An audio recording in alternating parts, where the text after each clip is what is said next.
নমস্কার বন্ধুরা, কেমন আছেন আপনারা সবাই? আশা করি ভালোই আছেন, সুস্থ আছেন। আর পূর্বাস কিচেনে আপনাদের সবাইকে স্বাগত জানাই।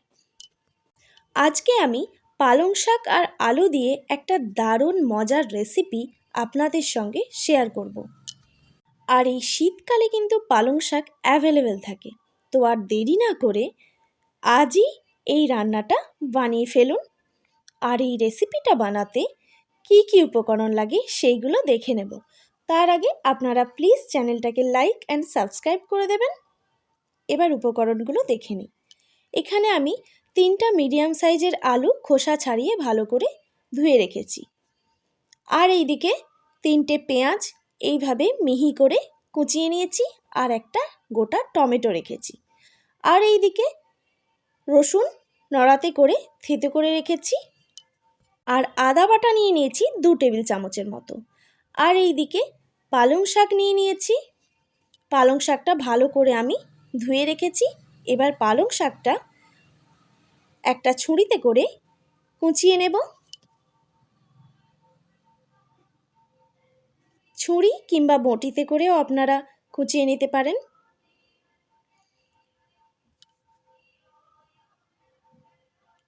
এইভাবে আমি পালং শাকটা কুচিয়ে নেব।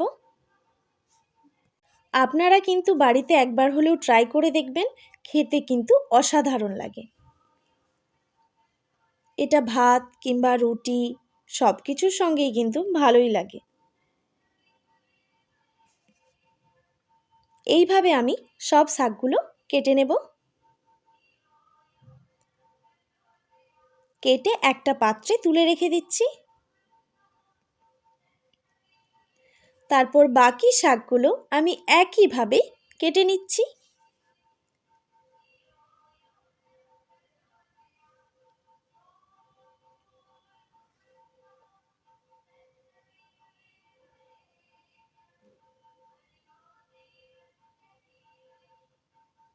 তারপর শাকগুলো দেখুন কাটা হয়ে গেছে। এবার আমি আলুটা একটা গ্রেটারের সাহায্যে গ্রেট করে নেব। আমি এই গ্রেটারের মিহি দিকটাই নিয়েছি।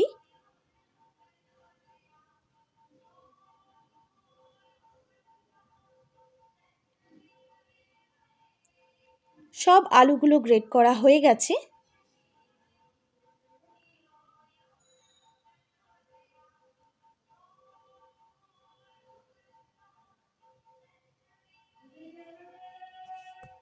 এই দেখুন আলুগুলো কিন্তু সব গ্রেট করা হয়ে গেছে। এবার আমি আলুর ওপর জল দিয়ে দিচ্ছি, ভালো করে ধুয়ে নিগড়ে নেব।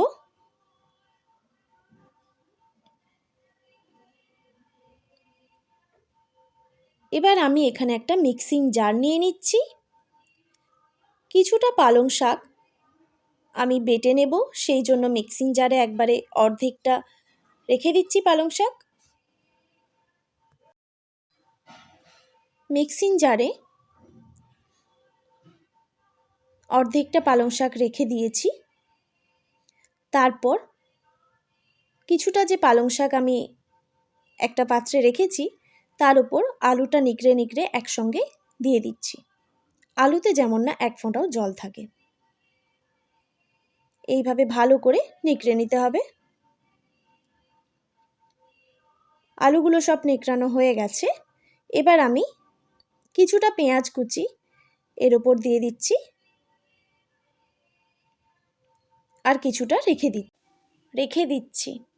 তারপর দিয়ে দিচ্ছি থেতো করা রসুন সামান্য, আর অর্ধেকটা রেখে দিচ্ছি। আদা বাটাও অর্ধেকটা দিয়ে দিলাম।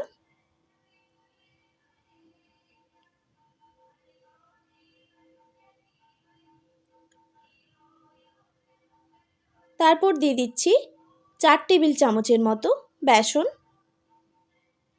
বেসনটা এখানে খুব বেশি ব্যবহার করবেন না, আমিও এখানে খুব বেশি ব্যবহার করলাম না। এই ছোট চামচের 4 চামচ দিয়েছি। তারপর দিয়ে দিচ্ছি হাফ টেবিল চামচের মতো কালো জিরে,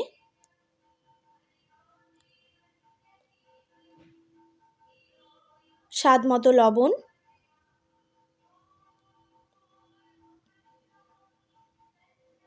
হাফ টেবিল চামচের মতো জিরে গুঁড়ো, লঙ্কার গুঁড়ো হাফ টেবিল চামচের মতো, ঝালটা আপনারা কম বেশি করে নেবেন,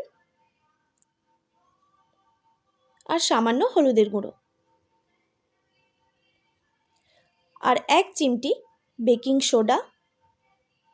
তারপর সব উপকরণগুলোকে ভালো করে আমি হাতে করে মেখে নিচ্ছি। এটা হাতে করে মাখলেই বেশি ভালো হয়।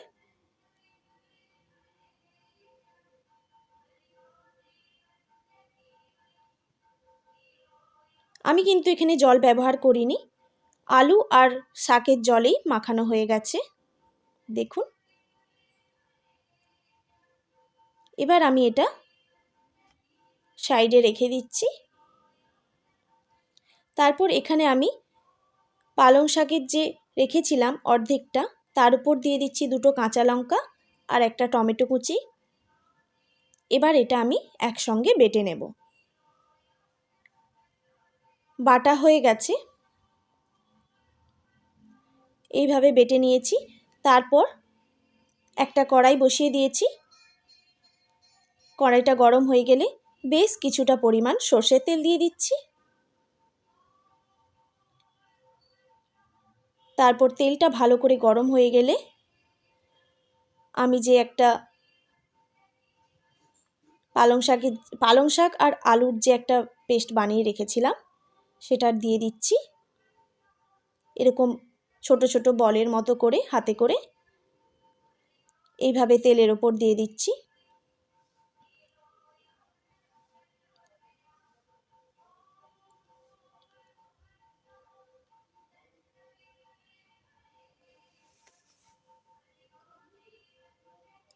এইভাবে আমি বলগুলো ভেজে নেব। পালং শাক আর আলুর বলটা মিডিয়াম টু হাইতে রেখে গ্যাসের ফ্লেমটা পালং শাকের বলগুলো ভেজে নেব। দেখুন ভাজা হয়ে গেছে, এবার তুলে নেব।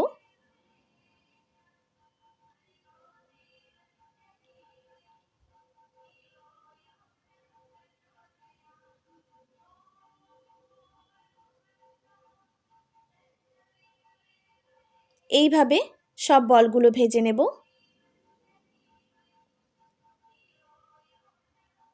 আমি আবারও একবার দেখাচ্ছি।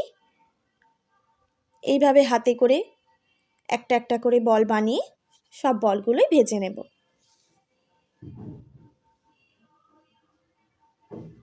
দেখুন সব ভাজা হয়ে গেছে। এবার যেইটুকু পরিমাণ তেল রয়ে গেছে সেই তেলের ওপর 2টো তেজপাতা দিয়ে দিলাম।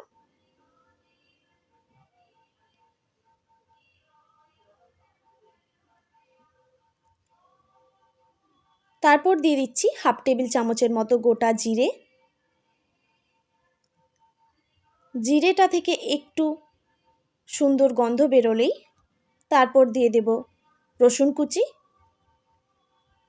রসুনটা কুচি করে নয়, রসুনটা আমি থেতো করে রেখেছিলাম, ওটাই দিয়ে দিলাম। তারপর রসুনটা একটু ভেজে নেব হালকা করে, খুব বেশি ভাজবো না, একটু হালকা করেই ভেজে নেব। তারপরেই দিয়ে দিচ্ছি পেঁয়াজ কুচি। পেঁয়াজ আর রসুনটা একটু ভালো করে ভেজে নিতে হবে একসঙ্গে। এখানে আপনারা চাইলে পেঁয়াজ রসুনটা বাদ দিয়ে নিরামিষ দিনেও এই রেসিপিটা বানাতে পারেন। এবার দিয়ে দিচ্ছি স্বাদ মতো লবণ। নিরামিষ বানালেও কিন্তু এর স্বাদ একটুও কম হয় না। পেঁয়াজ রসুনটা ভাজা হয়ে গেছে, এবার দিয়ে দিচ্ছি আদা বাটা।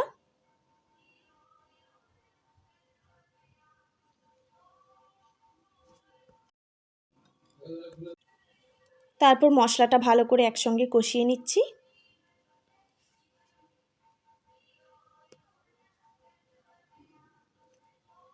তারপর যে পালং শাকের যে পেস্টটা বানিয়ে রেখেছিলাম সেটা দিয়ে দিলাম।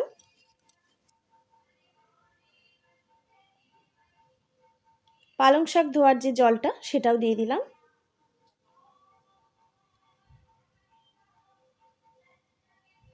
এরপর মশলাটা ভালো করে কষিয়ে নিতে হবে। পালং শাকের যে একটা গন্ধ থাকে সেটা যেমন কেটে যায়, সেই কাঁচা গন্ধটা কেটে গেলেই ভাববে কষানো হয়ে গেছে। আর তেল কেটেও যেমন বেরিয়ে যায়, সেইভাবে মশলাটা কষিয়ে নিতে হবে।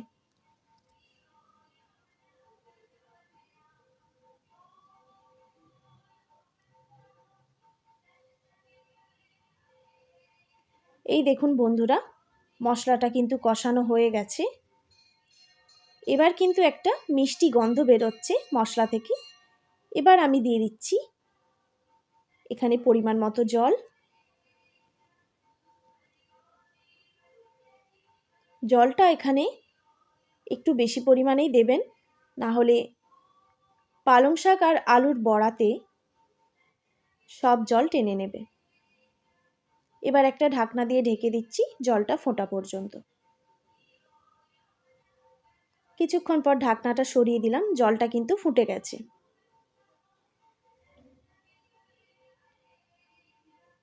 এবার এইভাবে আমি একটু জলটাকে ফুটিয়ে নেব 1 মিনিটের মতো।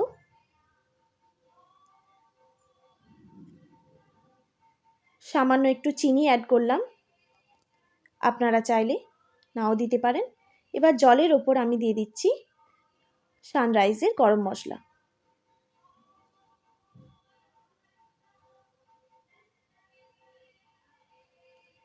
লঙ্কার গুঁড়ো দিয়ে দিচ্ছি 1/2 টেবিল চামচ।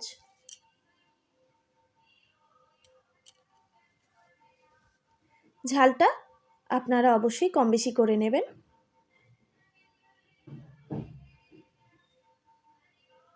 তারপর দিয়ে দিচ্ছি ভেজে রাখা বলগুলো।